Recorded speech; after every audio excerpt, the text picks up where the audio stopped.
Svasti Shri Shakawarsadita Namratus Lima Ekadashi Shuklapak sa bulan Daishaka. Dapuntahiyang naik ti sambaw mga lapsideyatra di Septami. Shuklapak sa bulan Jesto dapuntahiyang marlapas dari Mananga tamuan. Mamawad jalang bela dua laksa dengan 200 siara di sambaw.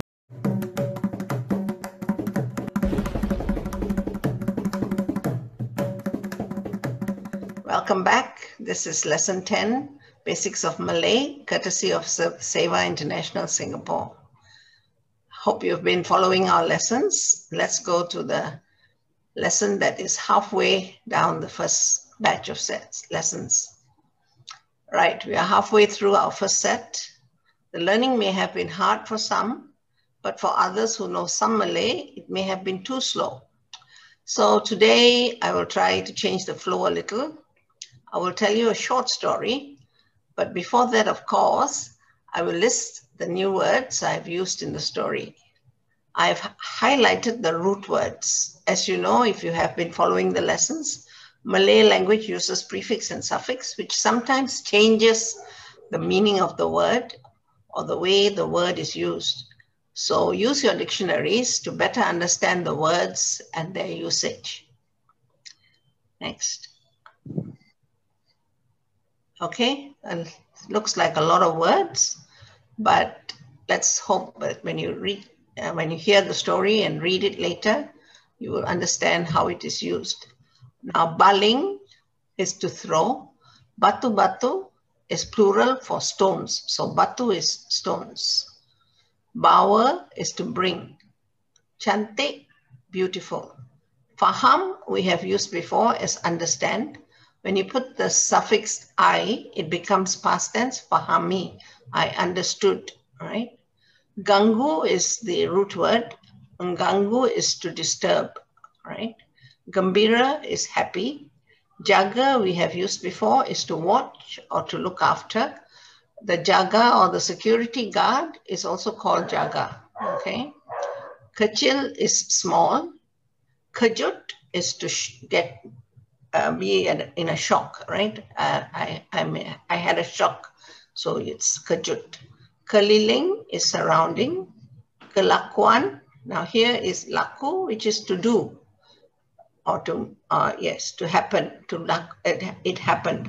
But kelakuan becomes conduct or behavior. So school students, if they get their report in Malay, for conduct, they will get kelakuan. Keluar is out. You notice this in exit signs. If it is Malay, it is out, right? Exit. Kesihatan, this is important to know in these times. Sihat. Sihat is health. Kesihatan is health. Sihat, I'm well. Saya sehat. Kesihatan is health as in the noun, all right? So if you go to a clinic or something, it's pusat kesihatan or klinik kesihatan, is health clinic. Kucing, now here again there is a CH sound, it's cat. Lemah is weak, I feel weak, it's lemah. Message, now you notice this is sourced from English, so it is message as English in English.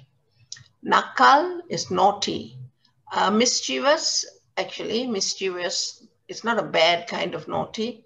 It is a childish mischievousness, and then you say nakal. Orang, important word to know, person. So orang would be people. Pandang is to gaze, it means to look at her for a long time, or to stare, a little bit like staring or looking very long. Pantas is fast. Rasa, now rasa you will see in a lot of hawker centers or hawker stalls. Rasa is taste, so feel, it's also to feel. So rasa is taste, so you see that as names of hawker centers. Reflexi is reflection, it's again another word from English. Renung, now renung is to stare. This is really longer than pandang. Pandang is to see, but renung is to stare. Sedih is sad, all right? Gembira is happy. Sedih is sad. Semua, all. Sesal. Now, to regret something is sesal. Sungai is river. So you may have heard of rivers named Sungai, even in your countries. So that's river name. Tanam, to plant. Tanam is to plant. Tarik is to pull. Tua is old.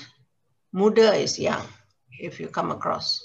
Tumbuhan is plants. So tumbo is everything that is around you that has been planted. So tumbuhan is the greenery around you, the plants around you. Usik is to disturb. Okay? Now, using these words, I'm going to tell you a short story. I will tell you the story slowly, and there is an English translation that will follow, so you can take your time to understand the story. All right, a short story. Cerita pendek. Pendek is short. Cerita is story. Di zaman dulu, di satu kampung, adanya 3 kanak-kanak yang nakal. Dia suka mengganggu orang di sekeliling mereka. Di tepi kampungnya, seorang lelaki tua tinggal di sebuah rumahnya yang kecil. Hari-hari, kanak-kanak ini mengusik orang tua itu. Mereka tarik keluar sayur-sayuran yang dia tumbuh dan membaling batu-batu pada kucingnya. Orang tua tidak boleh membuat apa-apa kerana dia tidak boleh berjalan pantas. Dia sedih setiap kali dia melihat kanak-kanak itu. Pada satu hari, kanak-kanak itu pergi ke sungai dekat rumah orang tua itu untuk berenang. Bila mereka memandang mukanya dalam air di sana, dia terkejut. Ketiga-tiga terlihat seperti orang yang sangat tua dan sakit juga. Mereka merenung refleksi mereka dan fahami mesejnya. Pada masa depan, mereka pun akan menjadi tua dan lemah. Mereka menyesali kelakuannya sebelum ini dan berasa malu.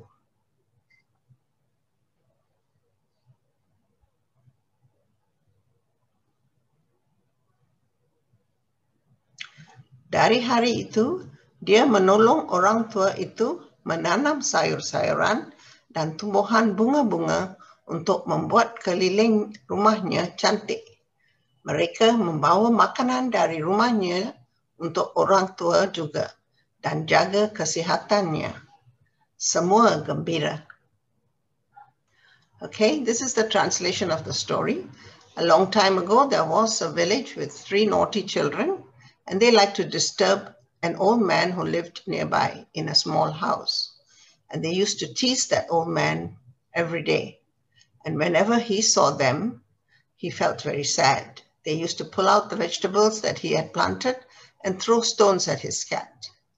And one day, when the kids went down to the river near the old man's house to swim, they looked at their faces in the water and they were shocked because they all looked very old and sickly too.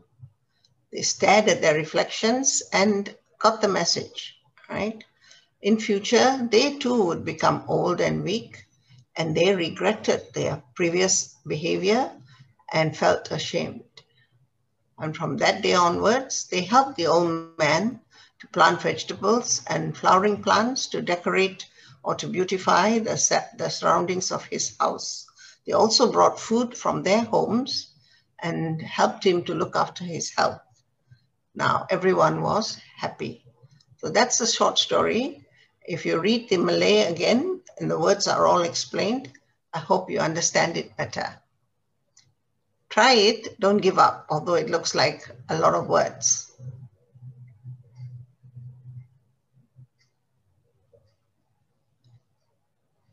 Okay, now this is the answers for last week's question exercise. The questions are in red. We have rewritten it here. I don't have to read it. My student will read the Malay answers. If yours are slightly different, don't worry.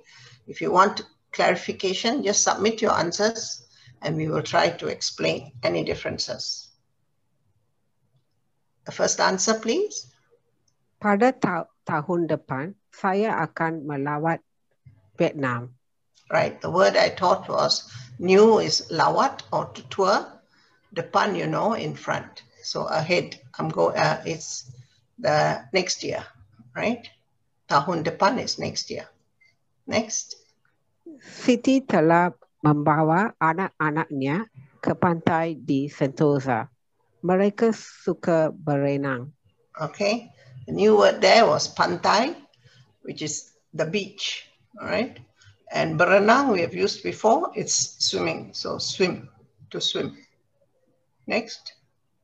Ali belajar dengan kawan-kawannya untuk sepanjang masa setiap hari. Okay, here sepanjang masa is for a long time, all right? And every day or each day is setiap hari. Belajar, we have come across, it's to learn. Okay, next. Saya selalu mandi sebelum saya tidur.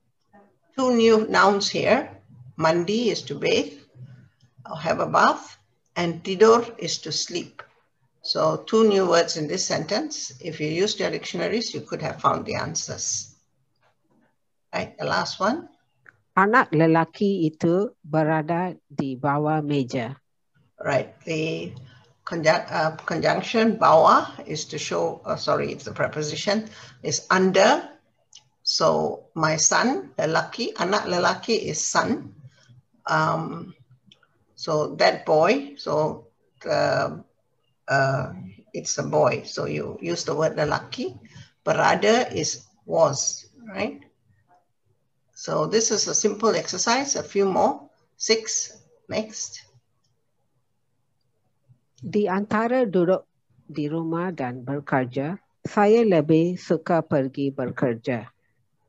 Right, the antara was the word I wanted you to learn to use, between, right? Saya lebih suka is prefer. Lebih is more, like, right? So prefer. I like that more, so lebih suka. Bekerja is working, all right? Rumah is home. We have used that before. Next. Kanak-kanak ingin tahu apa yang ada di dalam bilik itu. All right. Ingin is want. All right. Want to know is a new word here. Want. Ingin. Apa yang ada di dalam. So inside. So di and dalam both used together means inside. Okay. Bilik is room. Next. Setiap hari Sabtu, bapa mertua saya bermain kriket dengan kumpulannya. Okay. Setiap hari Sabtu is every Saturday. Sabtu is Saturday. Bapa mertua we learned is father-in-law. Bermain cricket. Now here is cricket spelled, sorry, the sentence is, English sentence is not correct. But if you checked your original questions, it would have mentioned cricket, I think. So that's why here it says would have play cricket with his friends, kumpulannya, with his team or friends, right? I'm sorry about this. My office is behind the Raya MRT station. Next question. Please read. Pejabat saya berada di belakang MRT Stesen Raya. Right, so di belakang is behind. And pejabat is office. We learned that last week. Next one. Saya duduk di sebelah Arun dalam bas. I sit beside Arun in the bus. Okay, so beside is di sebelah. Bus, as we learned, is B-A-S instead of B-U-S from the English word bus. Yeah. So that was the exercise from last week. So let's look at the questions from the story for next week. Who was naughty? Siapa yang nakal? Di mana orang tua itu tinggal? Where did the old man live? How did the children disturb the old man? Why did the children go to the river? What did they see when they looked into the water? And what did the children understand after looking in the water, of course? And did you like the story? Now, this is just free and easy, your answer. And what can you do for old people who live around your house? So this is your personal answer. What can you do for some old people who may be living around your house and being, of course, living alone? If they have family, they are fine. If they don't have family, assume they don't have family and try to answer that. Question 8. Thank you. Terima kasih. Kekal fokus. Stay focused. Okay? Good night. Terima kasih, Cikgu. Selamat malam.